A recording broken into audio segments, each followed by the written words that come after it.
छठी class के online शिक्षण में भैया और बहनों आपका स्वागत है, सत्कार है।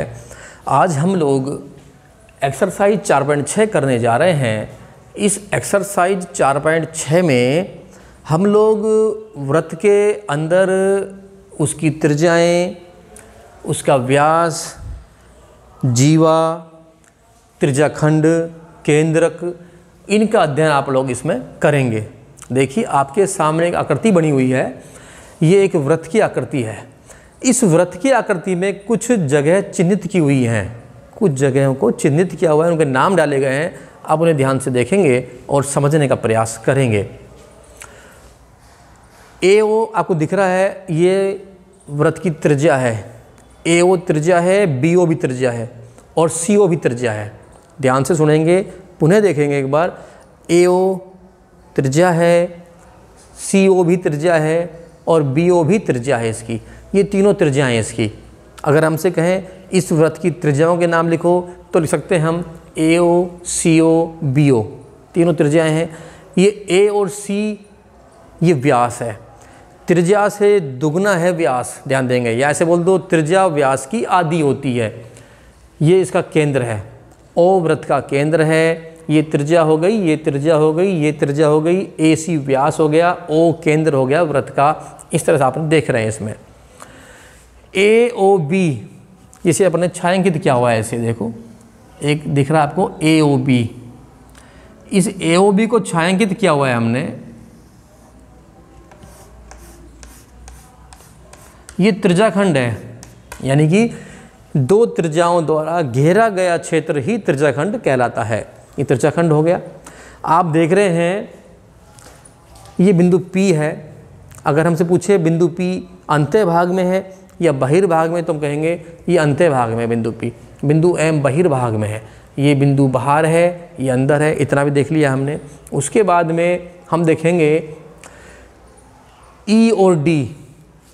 इसको देखो आप, ED को। ED एक जीवा है। ED वृत्त की जीवा है। हमने उसको छायांकित कर दिया ऐसे। ये वृत्त का एक खंड हो गया है। इसे वृत्त खंड बोलेंगे आप। ये एक टुकड़ा हो गया है, इसका नाम है वृत्त खंड। ये दीर्घ वृत्त खंड है, इधर का लघु वृत्त खंड है। छोटा वृत्त खंड है, ये बड़ा वृत्त खंड है। इस तरह ये भी, ये छोटी त्रिज्या है, त्रिज्याखंड है छोटा वाला, तो बोलेंगे लघु त्रिज्याखंड। और ये बाकी जो एरिया बच गया है अपने पास, ये है दीर्घ त्रिज्याखंड। इसे अपन बोलेंगे दीर्घ त्रिज्याखंड। इस तरह से अपने इस वृत्त में कुछ जगह चिन्हित की हुई हैं, उनका अपन ने देखा, अध्ययन किया हमने। इस तरह से आप आगे बढ़िए थोड़ा सा।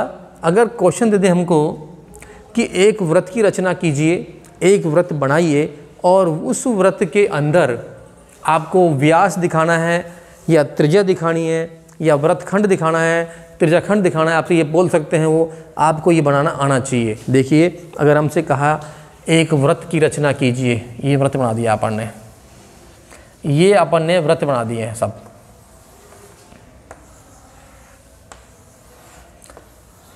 ये वृत्त बना चुके हैं। अगर हमसे कहें वृत्त के अंदर एक केंद्र रचना कीजिए, ये केंद्र है।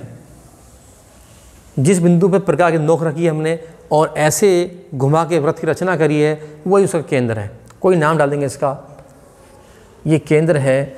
अगर हमसे कहें ये केंद्र हो गया, सब में केंद्र, देखो ये वृत्त के अंदर सब में ही ये केंद्र हो चुका है।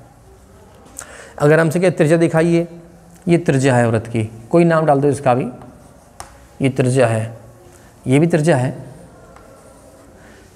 ये व्यास है, कोई भी नाम डाल देंगे हम उसका, ये नाम है इसका, AD व्यास है। केंद्र है, दो त्रिज्याएं खींची हमने, ये त्रिज्या, ये त्रिज्या।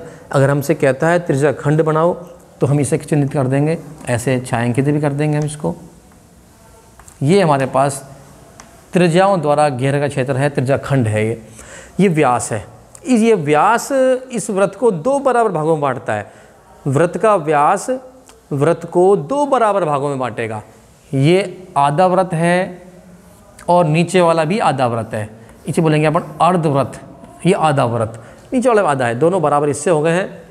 अगर हमसे कहा जाए आप एक जीवा खींचो, ये जीवा खींच दी हमने, कोई भी नाम है जीवा का, A भी डाल दिया हमने।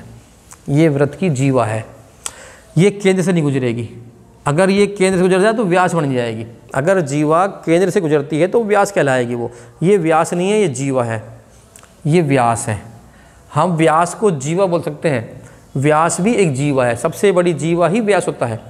वृत्त की सबसे बड़ी जीवा व्यास होता है, ये व्यास है, इसको जीवा बोल सकते हैं। लेकिन जीवा को व्यास नहीं बोलेंगे क्योंकि वो केंद्र से नहीं गुजर रही है। इस तरह से अपन ने बनाया। अगर हमसे कहें आप एक वृत्तखंड बनाइए, ये जीवा है और ये जीवा जो है इसने वृत्त को 2 भागों में बांट दिया है। ये लघु वृत्तखंड है, ये दीर्घ वृत्तखंड है। इस जीवा ने वृत्त को 2 भागों में बांट दिया है, लघु वृत्तखंड और दीर्घ वृत्तखंड। छोटा लघु है, बड़ा दीर्घ है जो बच गया है। इस तरह से हमने कुछ आकृतियाँ बनाई हैं, कुछ व्यास है, त्रिज्या है, दिखाया है। अगर आपसे कहें कि वृत्त के अंदर कोई बिंदु बनाइए, पी या कोई भी बना देंगे, कोई बाहर बनाइए तो बाहर बना देंगे उसको हम। जो सवाल हमसे कहता है, क्वेश्चन हमसे कहता है, उसको पहले सुनेंगे, पढ़ेंगे ध्यान से, उसके बाद उसको हल करने का प्रयास करेंगे। तो भैया और बहनों 4.6 में इस तरह से आपको सवाल मिलेंगे। आप उनको पढ़ेंगे, समझेंगे और करने का प्रयास करेंगे। मुझे लगता है कि आप लोग उन्हें कर लेंगे। फिर भी अगर कोई आपको समस्या आती है तो आप बातचीत करेंगे, बताएंगे, कोई भी दिक्कत आए तो बोलेंगे आप। बाकी इसका अध्ययन करेंगे, अभ्यास करेंगे। कल शनिवार है, कल अपन एक टेस्ट बना के आपको भेजेंगे, तो उस टेस्ट का भी आप लोग अध्ययन करेंगे और उसको करने का प्रयास करेंगे। एक कापी आपने बना रखी होगी, उस कापी में आप लोग उस टेस्ट, जो भी टेस्ट भेजते हैं उसको आप करते रहिए। कभी आप स्कूल में आएंगे या हम आपके पास आएंगे तो उसको देखेंगे, उसको चेक करेंगे। धन्यवाद।